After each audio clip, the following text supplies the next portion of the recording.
दोस्तों, घरेलू चिकित्सा को अपनाते वक्त हमें कुछ सावधानियों का ध्यान रखना पड़ता है। आज हम उन्हीं सावधानियों के बारे में बात करेंगे। चलिए करते हैं इस वीडियो को शुरू। दोस्तों, मेरी जो कुछ भी मैं बता रही हूँ, ये सारा राजीव दीक्षित जी की किताब स्वदेशी चिकित्सा से ली गई है। तो चलिए शुरू करते हैं।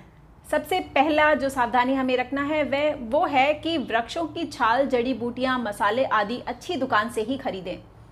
भुने हुए या फफूंदी लगे मसालों या जड़ी बूटियों को लेने से नुकसान ही होगा और वे अक्सर काम नहीं करेंगी। जड़ी बूटियां लेने के बाद किसी वैद्य या जानकार व्यक्ति को ज़रूर दिखा लें, क्योंकि हमें यदि मालूम है कि वह जड़ी बूटी उसी तरह की होती है फिर तो ठीक है, लेकिन यदि आपको मालूम नहीं है तो फिर दुकानदार जानबूझकर या गलती से कुछ और भी दे सकता है, तो मुश्किल हो सकती है। इसलिए इन्हें चेक कराना अनिवार्य है। दूसरी सावधानी, औषधियों के साथ, किसी योग के साथ अथवा किसी भी फॉर्मूले को उपयोग किए जाने वाले पानी को शुद्ध होना बहुत ज़्यादा ज़रूरी है। उसे शुद्ध करिए या फिर उसे उबाल कर इस्तेमाल में लाइए।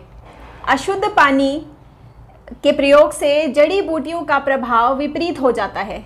इसी प्रकार जड़ी बूटियों को रखने वाले पात्र भी साफ सुथरे होने चाहिए।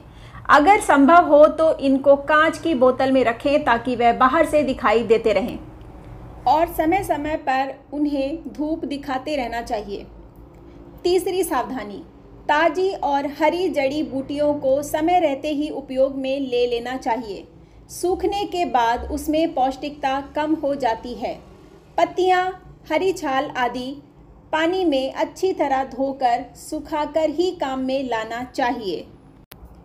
चौथी सावधानी, इन औषधियों के साथ या घरेलू नुस्खों के प्रयोग के साथ साथ किसी वैद्य या अच्छे जानकार की सलाह अवश्य ले सकते हैं।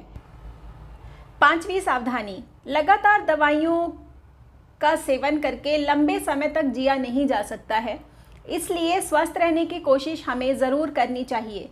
जहां तक संभव हो दवाइयों से बचना ही चाहिए।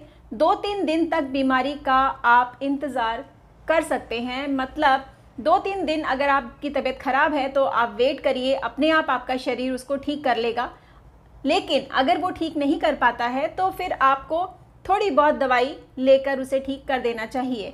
लेकिन अच्छी औषधि वही है जो रोग को ख़त्म करके दूसरे रोगों को पैदा ना करे। इस चीज़ का आपको खास ख्याल रखना पड़ेगा, इसीलिए हम घरेलू चिकित्सा को आपको बता रहे हैं।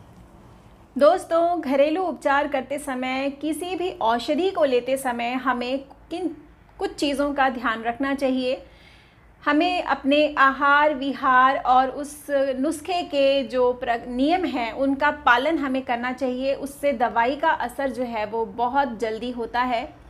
घरेलू चिकित्सा की दवाइयाँ शरीर पर किसी भी तरह का कोई साइड इफ़ेक्ट नहीं डालती हैं, इसलिए पूरी तरह सुरक्षित हैं और आप लोग आराम से उसे अपने बीमारी में इस्तेमाल कर सकते हैं।